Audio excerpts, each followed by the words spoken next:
Yeah, right after the, yeah, so here's, yeah, so we do a closing song, um, and then I just say, please stay after, Dr. Maria will stay and answer Okay. the Q&A. And it'll be okay. Like everybody can hear me if I get on the podium, right? I'll do my talk. You know, I don't think there'll be a lot of people, but you can just say sit close, or if you need me,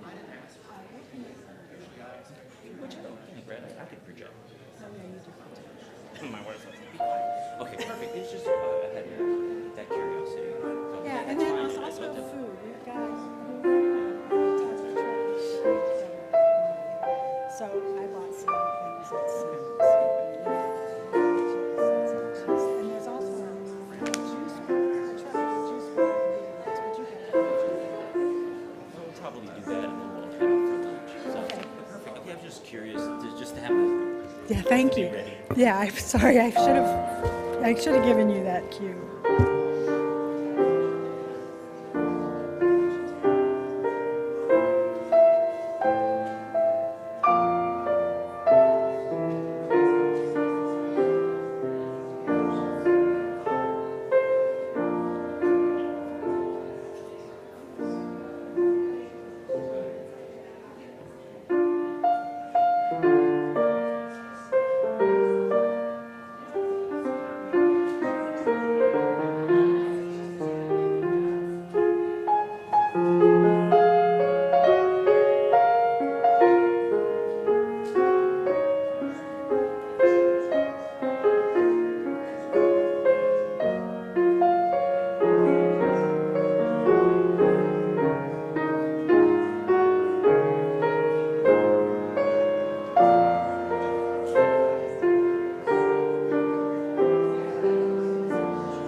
Good morning.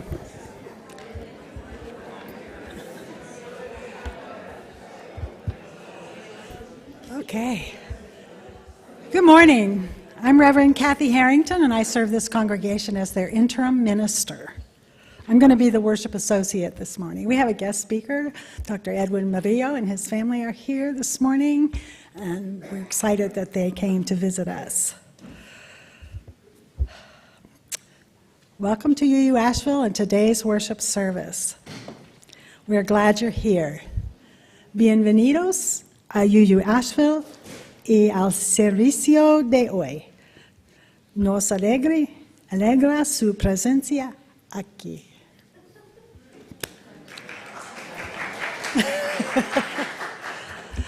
Yeah, hard act to follow, Miss Claudia. We are glad you are here, congregant or visitor. Whoever you are, wherever you come from, whomever you love, wherever you are on your journey, however you identify, we welcome you into our faith community. If you're visiting here in the sanctuary, welcome. And if you're visiting online and want to learn more about us, click on the link in the chat box. While you're on the chat, we invite you to introduce yourself and tell us where you're watching from. We are glad you're here. This morning's service is multi-generational, and we welcome the children and youth who are with us here or online. Bienvenidos. And now let us prepare for worship with today's centering music. Good morning, everyone.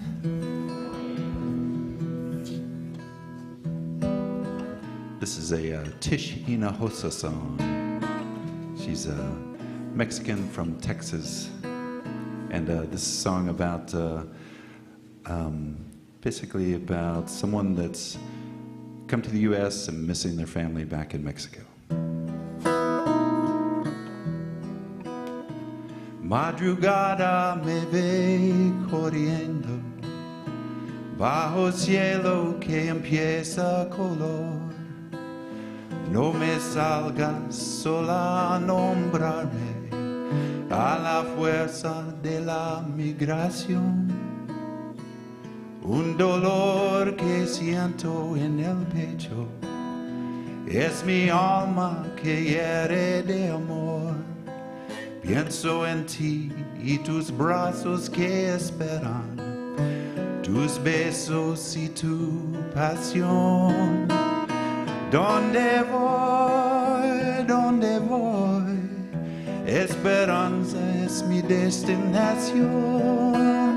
Solo estoy, por el monte prófugo me voy.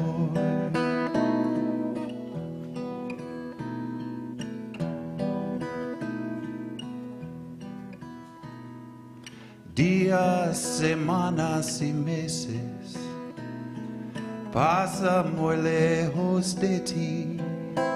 Muy pronto te llega un dinero. Yo te quiero tener junto a mí. El trabajo me llena las horas. Tu risa no puede olvidar. Vivir en su amor no es vida. Vivir de prófugo es igual. ¿Dónde voy? ¿Dónde voy? Esperanza es mi destinación. Solo estoy, por el monte prófugo me voy. ¿Dónde voy? ¿Dónde voy? Esperanza es mi destinación. Solo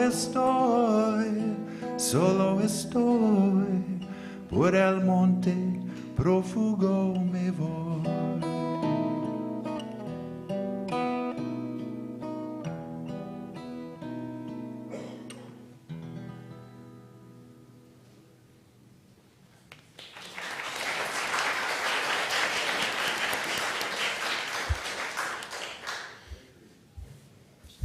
As is in our Unitarian Universalist tradition, we light our chalice with these words by Deanna Vandiver for our collective liberation.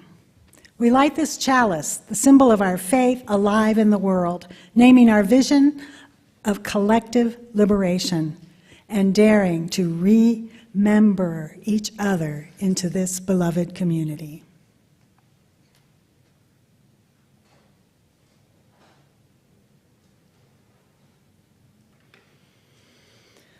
Witnesses of the World, opening words by Tanya Marquez.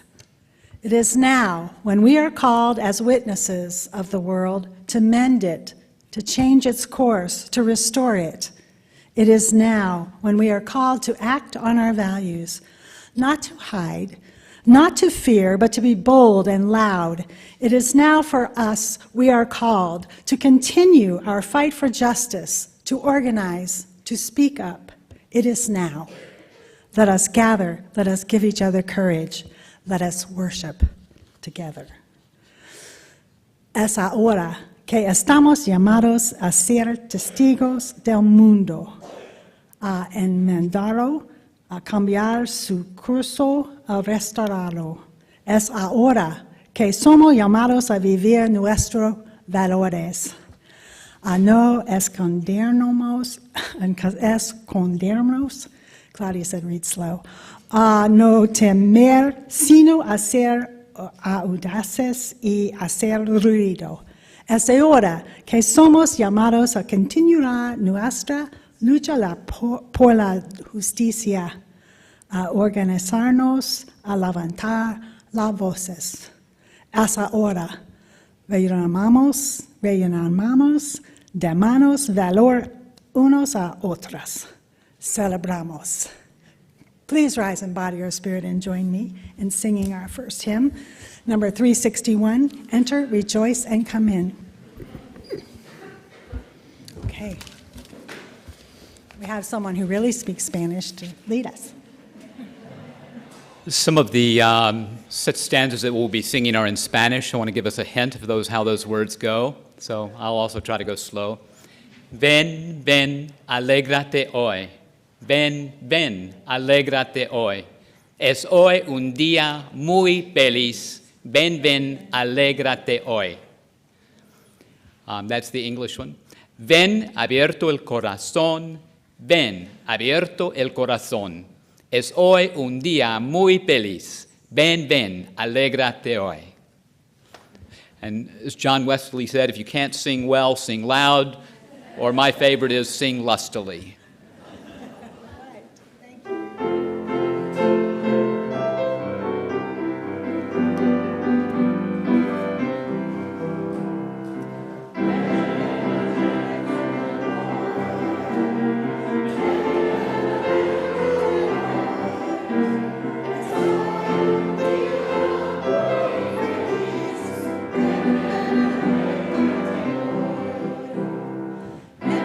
Rejoice and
Good morning. My name is Kim Collins, and I am one of your religious educators. And I am going to share a story with you this morning called Where Are You From? And it's by Yamil Sayed Mendez, and it's illustrated by Jamie Kim. Where are you from? They ask. Is your mom from here? Is your dad from here? They ask. I'm from here, from today, same as everyone else, I say. No, where are you really from? They insist. I ask Abuelo because he knows everything, and like me, he looks like he doesn't belong. Where am I from? Abuelo thinks. His eyes squint like he's looking inside his heart for an answer. You come from the Pampas, the open, free land, he says. You're from the gaucho, brave and strong, from the brown river that cleanses and feeds the land, that gives us the grain for our bread, the milk from the cows. You're from mountains so high, they tickle Señor Cielo's belly, where the condor roosts his family and the jaguars prowl the night. But you're also from the warm blue oceans that copper warriors tried to tame, and the elegant palm trees stretch their fingers to caress. You're from hurricanes and dark storms, and a tiny singing frog that calls the island people home when the sun goes to sleep. From this land where our ancestors built a home for all, even when they were in chains because of the color of their skin. You're from the grandmothers who search for their grandchildren, always waiting in the plaza, their white handkerchiefs wrapping the sorrow of their thoughts. You come from the sunshine that lights our path in this world and the rain that washes away our mistakes. But Abuelo, I ask, where am I really from? Abuelo laughs. You want a place? He points to his heart. You're from here, from my love and the love of all those before us. From those who dreamed of you because of a song sung under the Southern Cross, or the words in a book written under the light of the North Star. You are from all of us. I am. So we are all staying together in the worship service today, but I do want to let y'all know that there is childcare available in Sandburg Hall, and we also broadcast the service, visual and sound, into Sandburg Hall for anyone who thinks that they might need to go watch it in there.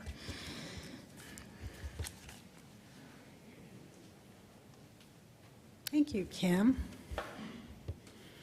In the center of our service and in the center of our lives, let us pause to honor the silences of the world. Let us open our hearts to the place of quiet and the soft, gentle coming of love. Let us share a moment of silence.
Amen, Kim. Thank you.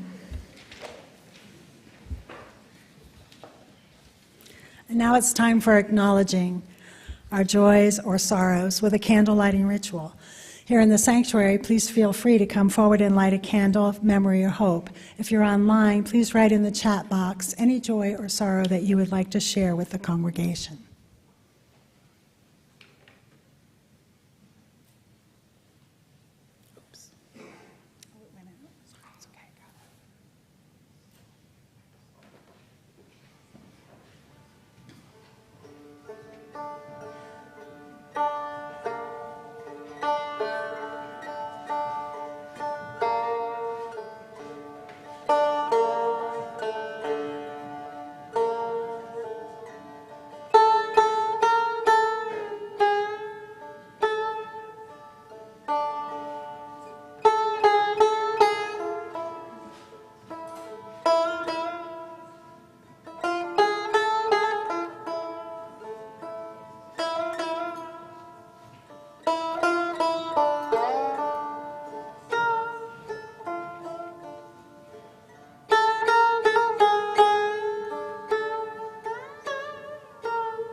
If you have shared a joy, know that we rejoice with you.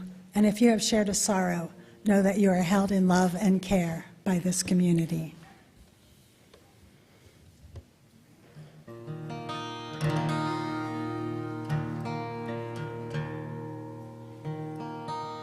This is a song that my buddy David Lamont and I wrote together. He wrote all the words, I wrote all the music, but he's been to Guatemala many times and started a nonprofit down there called PEG, and started a school there called La Escuela David Lamont. And they named it, not him, but so this is a song about one of his trips down there. It's called Angelita.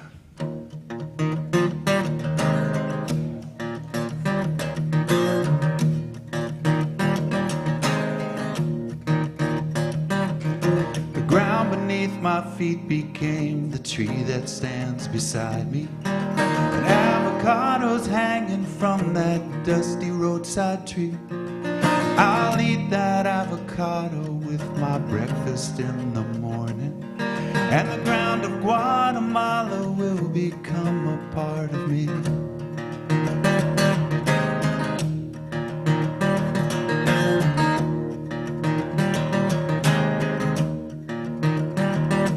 They're burning off the cane fields 'cause it's almost time for harvest. Those leaves will slice you bloody, so it's best when they're not there. You have stirred that very sugar in your Guatemalan coffee. It inhabits your own body like this smoke hangs in the air. This country seems so far away, so strange and unfamiliar. It's closer to your body than that steaming cup you hold. Am I my brother's keeper? No, I'm just my brother's brother. The family's got some work to do to love each other whole.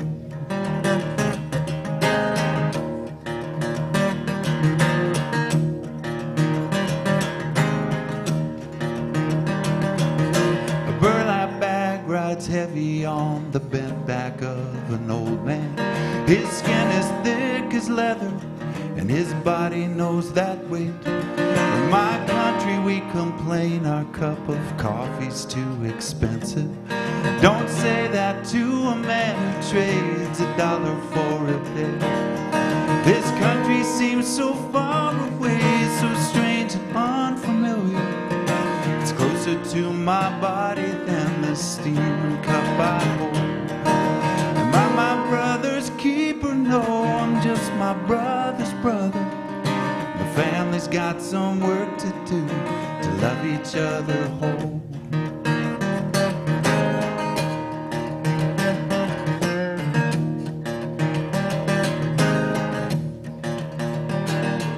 La pequeña Angelita is sitting in a window, in a wall that's slowly crumbling, but is painted brightest blue. She is laughing as she greets me, a weary extranjero. I will take this blessing with me, I will give it on to you. I can't say that it's too far away, that this is not about me, as if her hopes and struggles are too much for me to hold. Am I my sister's keeper? No, I'm just my sister's brother. And the family's got some work to do to love each other whole. The family's got some work to do to love each other whole.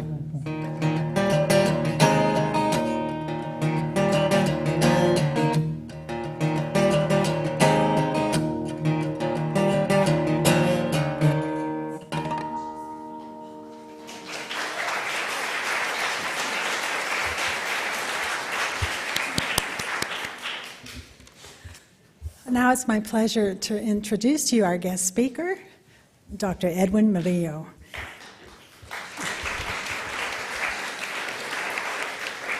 Dr. Murillo is an associate professor in the Modern and Classical Languages and Literatures Department at the University of Tennessee, Chattanooga. He received his doctorate in Romance Studies from the University of Miami. Dr. Murillo is a second-generation U.S. Hispanic and the first person in his family to attend college. His articles have appeared in Hispanofila, Critica Hispanica and Hispanic Journal, among others. It's no reflection on him that I took my first year of Spanish. So that was years ago.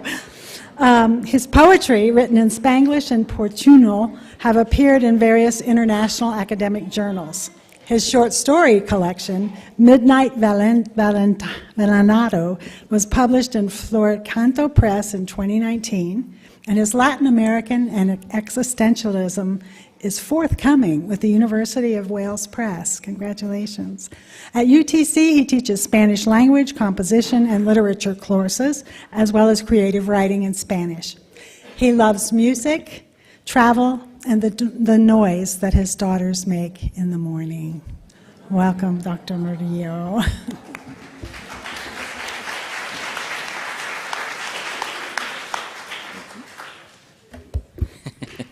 Good morning, or I guess with all the Spanish being spoken today, which fills me with so much joy, buenos días. Un placer estar aquí. La verdad que haber escuchado tanto español en un día como hoy para mí es como estar en casa. So it feels like being at home when I listen to so much Spanish. Let me begin also by thanking Kathy and Claudia Jimenez. Not sure if she's in the audience. And of course, the UU Asheville Church for this invitation. I am so happy to be here. This town has, we've only been here one day, and I understand why people come and never leave. It's quite a charming little city you have here. So Will and I have worked out a system where I'm going to utter the word slide, and then we'll go through my talk. So don't be surprised when you hear slide right in the middle of nowhere. So. I'd also like to begin today's talk. I'm going to be telling a story, basically, by acknowledging Chris's song, his beautiful interpretation of Hinojosa's song, which is about melancholy and loss and a longing for what once was, but it's also about persecution.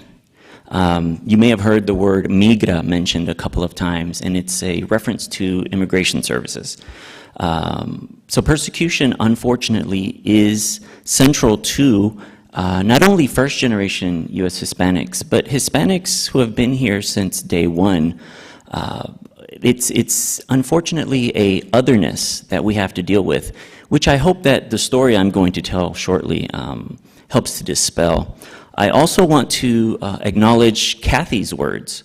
One, because they were in Spanish, and as she mentioned, we did share a classroom many years ago, so I'm very happy that it did stay, so congratulations. But I want to mention another aspect of Kathy's words, which were witness. What we're doing today, and what my story, I hope, does for you as well, is bear witness. We're going to bear witness to the story of U.S. Hispanics. And that story, as you will see, begins before the European colonizers. So I'm here to talk to you about the story of Hispanic Heritage Month. Most of you know that it's a celebration that we commemorate yearly, September 15th through October 15th.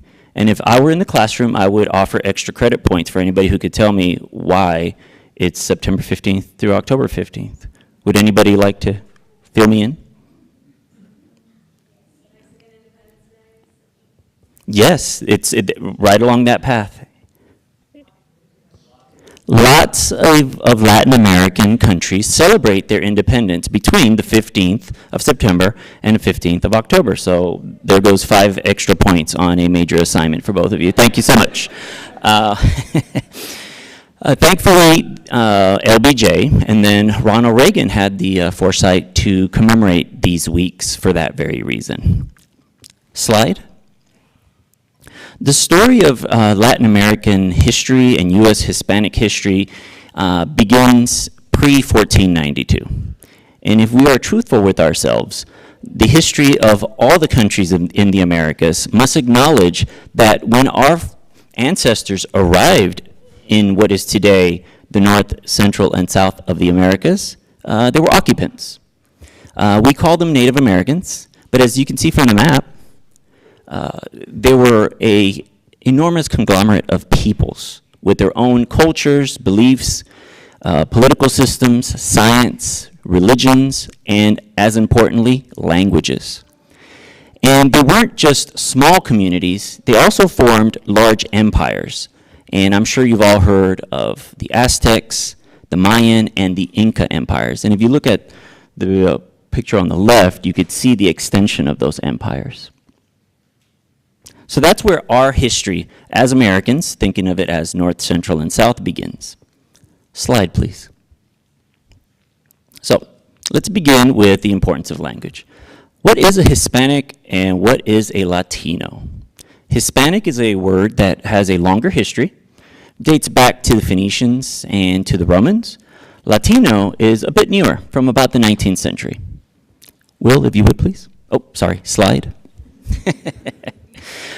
Hispanic makes reference specifically to the Iberian Peninsula and the Spanish language. Latino is a shortened form of Latinoamericano, and it dates to about the 19th century. They're both related, and depending on who you're talking to, somebody would prefer that you call them a Hispanic or a Latino. Since they're both related, I acknowledge both. Hispanic makes reference specifically to the Spanish language. Latino, shortened for Latinoamericano, is taken from the Romance root, Latin. Hence, you see Latin in the word. So for most Latin Americans, if you speak a Romance language, then you are okay with being recognized as a Latinoamericano. Slide, please. If you look at the images I've put up, you can almost see the historical transformation of Hispania turned to Hispania by the Romans, transformed into España by the Visigoths, and then you see where we arrive at Spanish, which is the English translation of Español. Latino, with its Latin root, references the Romance languages. So if you are a French speaker in the Americas, a Portuguese speaker in the Americas, or a Spanish speaker in the Americas, you can consider yourself Latinoamericano. Hence, the French Creole spoken in Haiti, the Portuguese spoken in Brazil, and the Spanish spoken in Mexico, Costa Rica, Colombia, etc., makes us all Latin Americans. So technically, all Hispanics are Latin Americans, but not all Latin Americans are Hispanic. Another interesting caveat is that if you speak Spanish, you can consider yourself Hispanic, because the language is central. So technically speaking, Kathy is a Hispanic as well. I love that. I make this joke all the time in my class, because my classes are mostly 99.9% not Hispanic heritage. So I tell all my students that if we ever do get to that point, and I hope we never do, and they come after us, they come after Hispanics, everybody in the classroom is going to be taken away as well. So there's always misery in numbers. Okay, slide please. So where are we, Hispanics? Slide please. In a word, everywhere.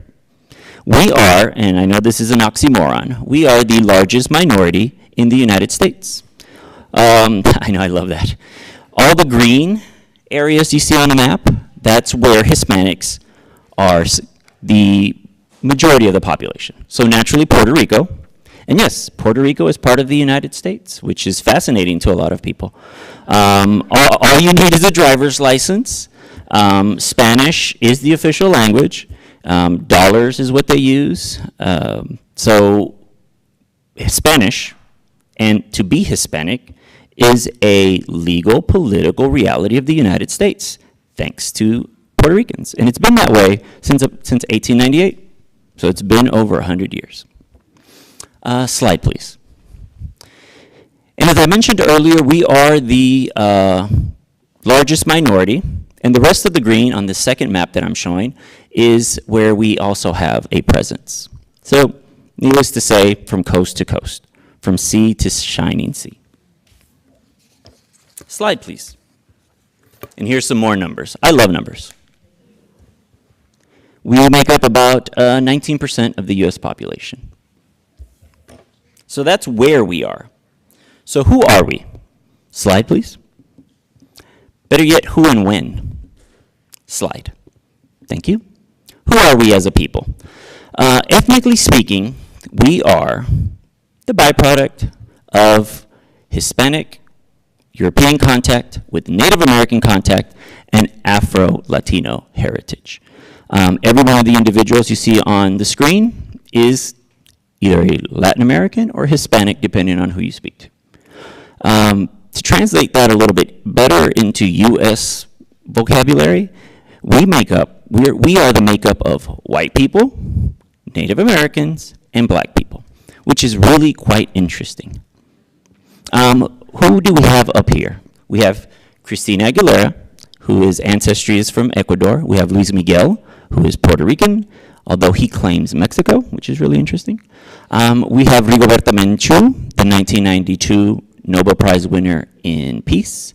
We have Evo Morales, who is or was the president of Bolivia. He was the first Native American president in Latin American history. And then, of course, we have Christina Milian, who is a singer, and Maxwell, who is also a singer. Slide, please. Here's some more Hispanics that I think give a really good visual of the diversity that is central to any characteristic or characterization of Hispanic and Latin American culture. Now, this is important because, unfortunately, and this again references Chris's wonderful interpretation of Hinojosa's song, negative characterizations of what Hispanic culture are permeate throughout history. And we see it in the media, we see it in films, we even see it in commercials. The negative ideas of what a Hispanic are have without exaggerating, followed us since the birth of the nation. Who we have up here, I think, really paints that diversity, though. At this juncture, I would also give extra credit for being able to name these individuals, but I don't want to belabor the point. I know. Well, do you have a couple, I know Kim? the one on the top left is Alexis Bledel. Do you know where her family's from? I don't. Argentina. Okay. Any others? We got Bruno Mars, we got Big Papi. We have Bruno Mars, right? Bruno Mars, whose ancestry also goes to Puerto Rico. Any others? Oh, the David Ortiz. Extra bonus points. I'm having to jot all this down, seriously. Extra bonus points where his ancestry is from. Dominican Republic. Well, most of Major League Baseball now is America's pastime is basically Latin America's pastime as well. Yes, so we have Rosario Dawson, we have Demi Lovato, we have Zoe Saldana, Bruno Mars, we have Diego Luna, we have William Levy, and of course, David Big Papi Ortiz. Slide, please. When are we? I mentioned earlier that since Latin America is one of the ethnic roots of Latin America is Native America, Native American culture, we can pride ourselves in that. We have always been in the Americas. Now, if we look at our European roots and we think, well, who got here first in terms of the European colonizers? Many of us in the United States might think it was the British. But history shows us that it wasn't. It were Hispanics. So in what we call today the United States, Hispanics were the first to arrive. Slide, please. Oh, it didn't transition correctly. Okay, that's tragic. In 1513, Juan Ponce de Leon arrived in what today is known as Florida. Núñez Cabeza de Vaca arrived in what is today Alabama, Louisiana, and Mexico. What you can't see behind, yeah, there it is. Oh, and Texas, can't forget Texas. Okay, next slide, please. What you see behind the oldest wood schoolhouse in the United States is the oldest city in the United States. Can anybody tell me what it is? San Agustin, founded by Hispanic colonizers. On the right-hand side is the oldest state capital. 1610. Can anybody tell me what is the oldest state capital in the United States? Santa Fe, 1610. Here again, founded by Hispanics. So, although Chris's interpretation mentions persecution and mentions Hispanics as always being something other than real U.S. Americans, Hispanics have been here since before the United States was even a country, which is so fascinating to me. Slide, please. Hispanics have also participated in every single military engagement in the history of the United States. We have Bernardo de Galvez, Jordi Farragut, and Francisco de Miranda, who fought alongside George Washington in the American Revolution. Slide, please. And we have, naturally, since we were there at the first military engagement, we're going to be there for every other military engagement thereafter. Of real importance is David Farragut, the first U.S. admiral in the history of the U.S. Navy, naturally also a Hispanic. Also fascinating for my students in Tennessee is that he is a native Tennessean, and the town of Farragut, right outside of Knoxville, was renamed after him. You probably noticed in the other slide, Jordi Farragut, that was his father. So we, as Hispanics, have always been here. We have been here since day one. Slide, please. Our roots and our history ground us into what is the United States. And this is really important because, again, I have to keep referencing the Hinojosa song. That idea of not being part of where we are from is historically incorrect. And to reference Kathy's words, what Hispanic Heritage Month does for us as U.S. Americans is help us bear witness to the fact that when we speak of U.S. Hispanics, we're really just speaking about U.S. Americans. Slide, please. And these individuals that you see on this screen speak to that reality. U.S. Hispanics are part of every manifestation of U.S. American culture, be it politics, be it entertainment, be it sports, be it science. We have always been here at every step. And this is really important because we have, unfortunately, always been thought of as something else. Kim's story speaks to that idea. The question of where are you from, regardless of where I arrive, usually comes up in a conversation when I meet somebody. And while I love to talk about my background, sometimes, depending on the individual, the question is really pointed towards something else.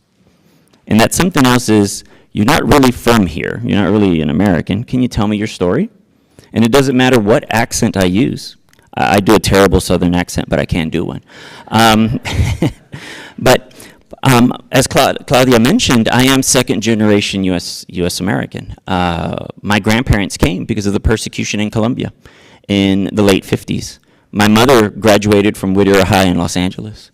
I am the first person in my family to go to college, but I am a U.S. American. I feel nothing but pride for this country. I love this country. And an opportunity to come and talk about our history, and by our history I mean like U.S. Hispanic history, fills me with so much joy. Slide, please. The takeaway, I hope, with the story I've just told, is that Hispanic and Hispanic culture we are the first foreigners to have arrived. And this makes us as American as everybody else. And we've contributed in every aspect of U.S. society since day one.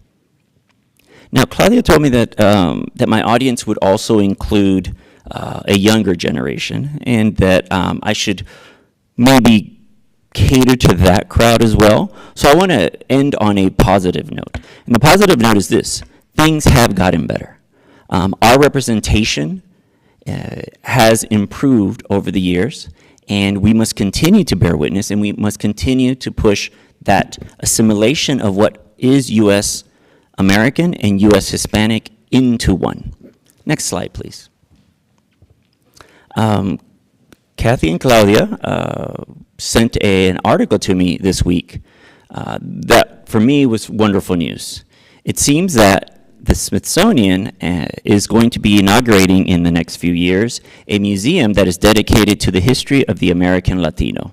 Right now there's an exhibit, and I am so happy that it is housed at the Museum of American History, and it represents everything that we just talked about today. Our beginnings, our contributions, our presence since day one.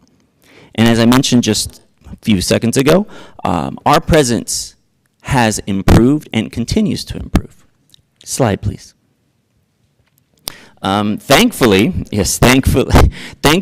how we are represented to a larger audience has become so much better. Puss in Boots. A lot of my students don't realize that he's a Hispanic cat. He is, not only does Antonio Banderas voices him and Salma Hayek voices Kitty Softpaws, but the story is literally based in the southwest of the United States, which would be, I guess, the northeast of Mexico. But we have really positive representations of our diversity, our beliefs, our culture, who we are as a people, and incredibly, cartoons have done a wonderful job. Dora the Explorer particularly speaks to me because I can remember my daughters watching them when they were so very young, and Diego the Explorer as well. These are two cartoons that I had my daughters watch when they were little, and they still speak to me. But Coco, Encanto, the Book of Life, it brings in so many aspects of Latin American and Hispanic culture that are so important to share with the world. Slide. Another resource that I want to leave you with is the PBS special Latino Americans. 6 really important episodes that you can find on YouTube or in any library database, really. 6 really important episodes that retell this story in much more depth, and I recommend it for anybody who's interested. And it's free to the public. So, slide, please. And I'll end with that. Gracias, obrigado, merci, Spanish, Portuguese, and French. And I was told that we could possibly open up the conversation for questions if we have time. I think we'll do it after the service, okay. after the postage, if that's okay. Absolutely. Once again, thank you so much. Thank you for bearing with me. And thank you for celebrating Hispanic Heritage Month. Thank you.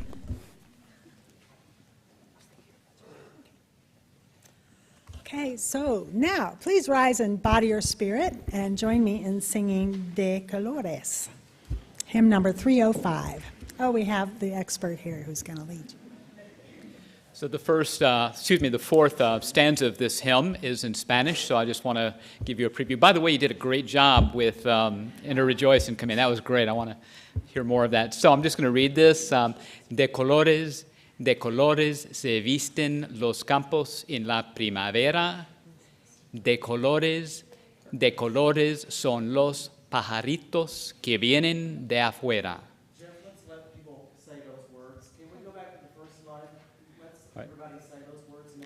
All right. Do I say it and they repeat with me or all together? Okay. De colores se visten los campos en la primavera.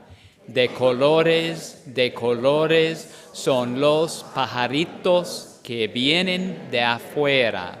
So next verse, I'll say it and then you'll say it with me. De colores es al arco iris que vemos lucir, y por eso los grandes amores de muchos colores me gustan a mí. All together. De colores es al arco iris que vemos lucir, y por eso los grandes amores de muchos colores me gustan a mí. You've got it. All right.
We have a brief testimonial by our board member, Adam Griffith. Welcome, Adam.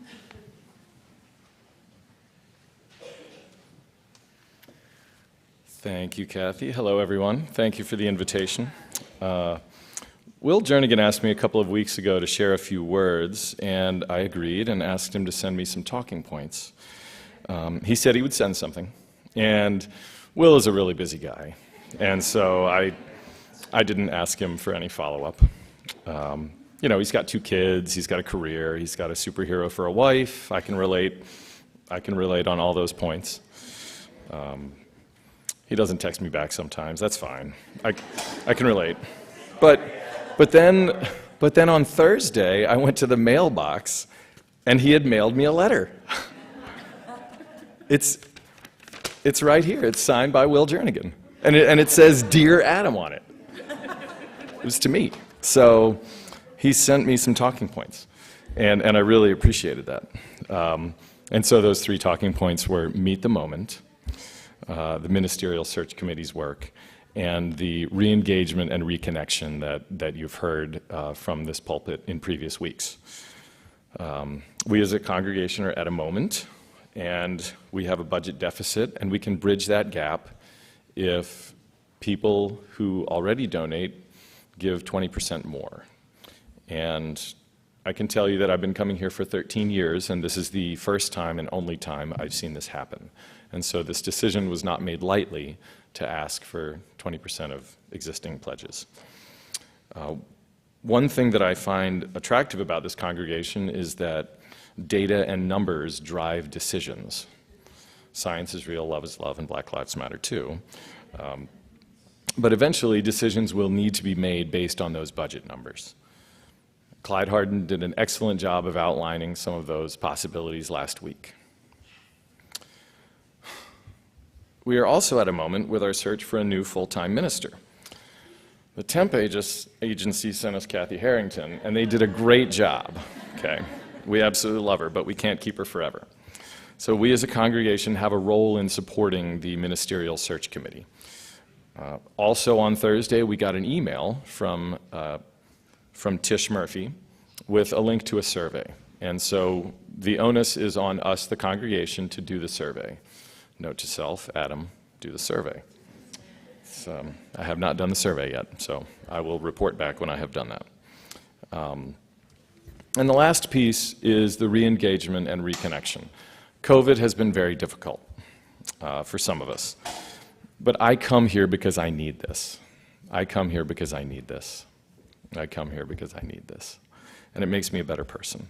Re-engagement was not hard for our family in 2020. In 2021, we were virtually unaffected by COVID. Our daycare never shut down. We both went to work, and life was really, really good. I was in really good shape because I was exercising all the time. And then 2022 hit, and things changed. In 2020 and 2021, we were able to do a lot of things for other people, and it felt good. But in 2022, my wife and I both got COVID in January. Our daycare had we had a 14-day quarantine for a 4-year-old, and then a non-overlapping 10-day quarantine for a 2-year-old, so 24 days of quarantine in January while working. And so we were on the receiving end of a lot of the love that we had attempted to give previously. And it felt really great. Then July came, and I got COVID again. I gave it to both my kids, and it goes on and on. And so we've really, bitten off a lot in 2022. So I really appreciate coming here. And one of the reasons I come here is to be uncomfortable, right? It's easier to stay home. It's easier for me not to say, hey kids, do you want to come to church today? And I'm trying to convince a 3-year-old and a 5-year-old to come to church. Well, I need to listen to the Allison Ramsey voice in my head. She's one of my friends and one of the religious education parents. She says, Adam, what 5-year-old wants to go to church? I said, okay, that's fair. That's fair. So maybe I'll be making some proclamations in the future. Right, that's true. No, sometimes they don't want to leave. Well, yeah, no, but he was asking me to come here a lot before the pandemic, to be fair. I I come here to hear guest speakers like Dr. Murillo. Thank you so much for your words. To be able to distinguish between Hispanic and Latino is wonderful, and now I can do that in a much better way. I come here to hear sermons like Kathy's, right? Last week, the fishes and the bread, it was amazing. I counted, not one single person ran for the doors when she started reading from the Bible. And I thought, that is an open-minded group of people that I want to be with. She is embracing a free and responsible search for truth and meaning. And I thought that was really attractive. So I come here to gather the goodness, like you were talking about, Kim, and because it gives me the strength to distribute the kindness to other people. I come here to find the quiet. Sometimes I come here to cry, and sometimes I come here to be myself. So thank you all for accepting me for being myself, and I appreciate the invitation to share and to meet the moment.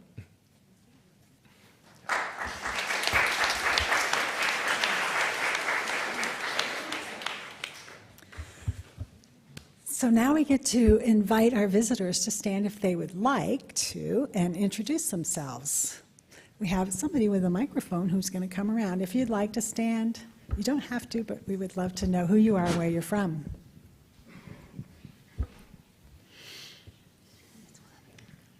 Hello, I'm Meg Ziegelman, and I'm from Door County, Wisconsin. After having spent a wonderful week with an alternative travel organization called Friendship Force, who has a chapter here in Asheville. If you haven't heard of them, check it out. And it's a wonderful way to come back to my own home Unitarian Church and report that I've been here and share especially, thank you, the way you celebrated Hispanic Heritage Month. It was very, very helpful. Thank you. Welcome. Welcome. Hello? This thing on? Okay. My name is John G. Heim. I come from Fort Myers Beach, Florida, that was just directly hit by Hurricane Ian. I've only been here 2 days. I've been donated these clothes that I'm wearing right now, so if I look a little scruffy, I apologize. I'm also one of the state's leading advocates and activists for clean water, so I'm hoping to work with this church to demand environmental justice as well. Thank you. Welcome. Hello, I'm Catherine. And Chris? Chris is originally from Brevard, and I'm originally from Charlotte. And we met here in Asheville about 25 years ago. So we sort of feel like this is our second home, first home type of thing. But we've been in Charlotte for a really long time and trying to get back to the mountains. So we're extremely grateful to be back in Asheville. And we have, and this is... Hi. She's 10. We just followed our intuition to come here this morning. We have our whole marriage of 24 years. We've never been a part of a congregation before, so this is a new experience for us that we are wanting to have. So thank you for having us today. Thank you. Welcome. Thank you.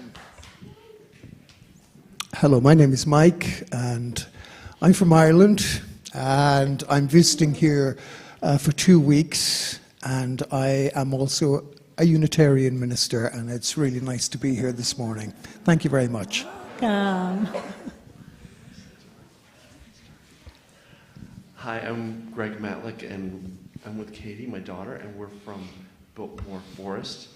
And last night we car camped in Bent Creek with our 2 dogs, and we decided to come here today. My aunt and uncle attend in Chattanooga regularly, and I myself did in Lansing, Michigan, a long time ago. So do you want to say Hi. Hi. My name is Katie. Hi, Katie. I go to school at Veritas Christian Academy. Welcome. More. Chuck Malloy from Pennsylvania, and I'll move this over to my wife here. Hi, I'm Jody Malloy. We've been members of a UU congregation outside of Philadelphia for 25 years. We raised our kids there, and we're basically empty nesters now. They're gone, and we're thinking about moving down here. So we thought we'd come check you out. Welcome. Come on down. Hi, I'm Victoria, and this is my daughter Aster, and we live here in Asheville. Welcome. Wow. Welcome, visitors. It's so nice to have you all here with us this morning. We have one more brief testimony. This is Joyce Hooley Gingrich, and she is a member of the search committee. She's going to share what's going on. Good morning. Yeah, I didn't know Will was going to be mentioning the search. Adam was going to be mentioning the search committee this morning. But thank you so much for doing that. We're supposed to be giving you an update every Sunday, and that's why I'm here. So, what is your favorite thing about UUCA? Adam gave us some of his. What strengths do you think our new minister should have? What initiatives are currently underway here in our congregation that you hope the new minister will support and promote? If you've already completed the survey, you probably recognize a few of these questions. And if you have not, these are just 3 of the questions that still await your input. And thinking of that first question, what is your favorite thing about UUCA? Some of you may think that's an easy question, and some of you, like me, may think, wait a minute, there are so many things that I love about UUCA. How can you ask me what is my favorite thing? So you may want to say, among the many things that I love about UUCA, these are a few of my favorite things. And that's okay. My point is that you can take liberties with the questions that you find on the survey. If a question's not asked the way that you would like it to be asked, just answer with the insight that you bring to the question that it addresses. There are only 10 days left. The survey will close on October 19th, so you have until then to tell us what you think through the survey tool. And if you feel really pressed for time, as I know many parents of young children do, at the very least, click on the link for the survey and scroll to the last question, in which we give you an opportunity to simply address anything related to ministerial search that you would like to tell us. We've had only 56 responses so far, and we would like to have a couple hundred. So, by the way, this survey is not just for members, it's for friends and regular attendees. So if you consider yourself part of this faith community, we want to hear from you. And also, the survey will be anonymous. We will not know who made what comments. So please be honest in your responses. Cottage meetings are also starting up now. In these circles of approximately 10 people each, you'll have an opportunity to speak and listen to each other, to draw each other out, to more fully express your vision for our community of faith and your hopes for our new minister, and to understand each other members' visions and views. These meeting opportunities will run only through October. So find the link for the survey in the e-news or on the UUCA website or on our new Ministerial Search Committee page. Yes, we now have a page on the UUCA website. So you can go to this central place whenever you need an update or a link to the search process. Find the link to the search committee page on the left-hand column of the choices that you see when you first open up the UUCA website. Once you're on the search committee page, you'll find 2 big links, one for the survey and one to sign up for a cottage meeting. We want your insights to be included in the congregational record, that document which candidates for ministry will be viewing as they try to understand who we are and what we're looking for in a minister. We want to be sure that we as a committee understand your views and your visions when we interview candidates. So please, at the least, do the survey, and if you can, also sign up for the cottage meeting. Thank you.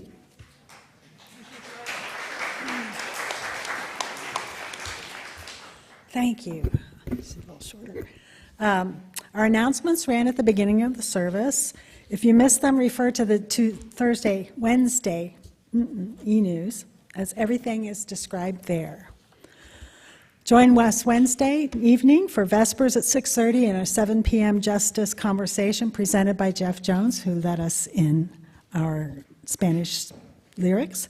He will be sharing his reflections on his experience in El Paso on the border with refugees and asylum seekers. Our community plate this month is Beloved, and today's offering will be gratefully received.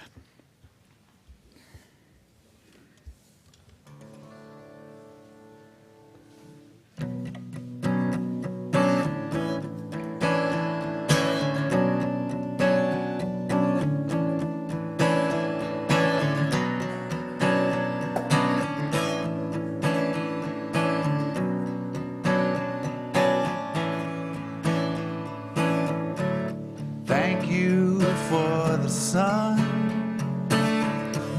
Thank you for the full moon. Thank you for my true love's face and our lives in love consumed. Thank you for the stars, a home along the river. Thank you for the ancient groves and the fishes brown and silver. All things running wild, grass enough for grazing, water flowing clean and pure. All the beauty that saves me.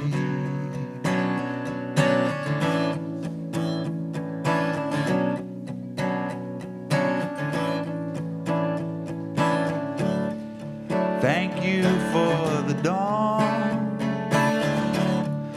oceans rise and falling,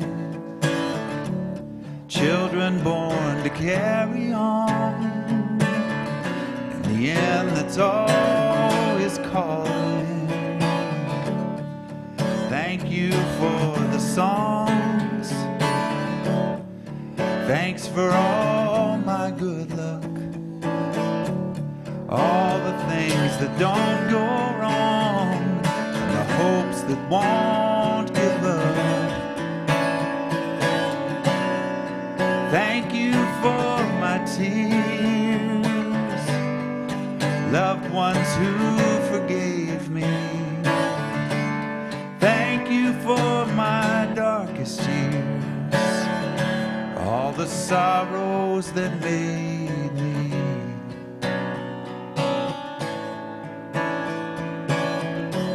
And the beauty that saves me.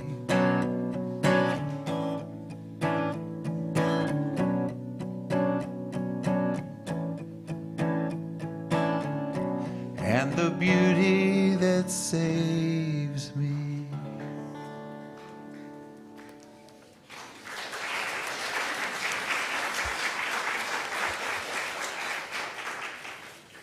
For your gifts of time, presence, talents, and treasure, we are very grateful. Closing words are by Gary Kowalski.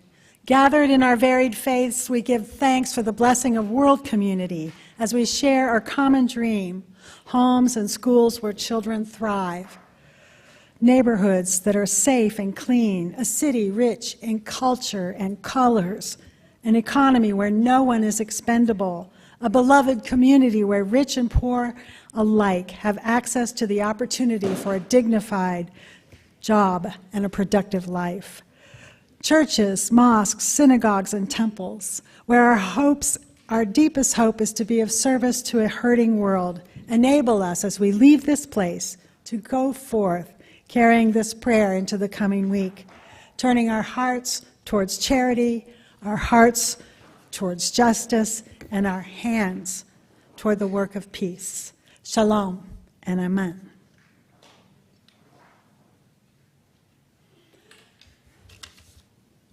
Dr. Murillo said he will stay afterwards for a Q&A. If you'd like to pick his brain while he's here in Asheville, briefly, we hope he'll come back and visit.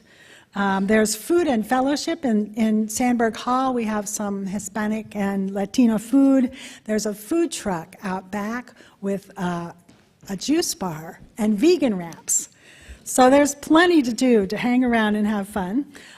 So we're going to sing our closing song. If you need to leave during the postlude, please do so quietly so others can enjoy the music. Now please rise in body or spirit as we sing Long Time Son together.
We are going, heaven knows where we are going, but we know within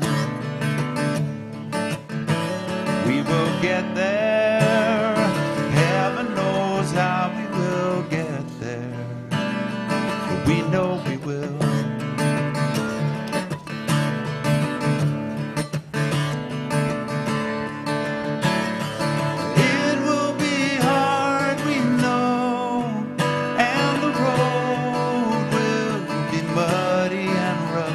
But we'll get there. Heaven knows how we will get there, but we know we will. It will be hard, we know, and the road will be muddy and rough, but we'll get there. Heaven knows how we will get there, but we know we will. This is the call and response part. Wo ya ya, wo ya ya, wo ya ya, wo ya ya, wo ya ya, wo ya ya, wo ya ya. We know we will. Wo ya ya, wo ya ya, wo ya ya, wo ya ya, wo ya ya. We are going. Heaven knows where we are going, but we know.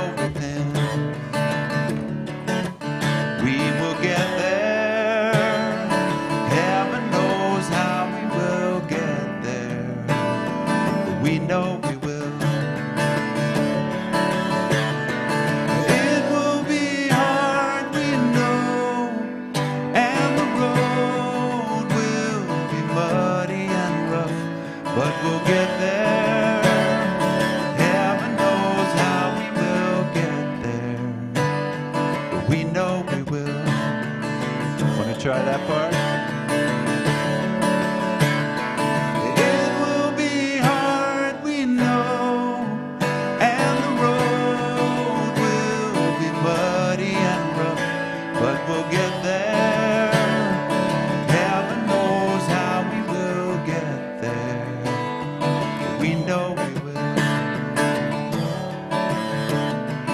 Oh yeah, yeah. Oh yeah, yeah. Oh yeah, yeah. Oh yeah, yeah. No, oh yeah, yeah. Oh yeah, yeah. Oh yeah, yeah. Oh yeah, yeah. We know we will.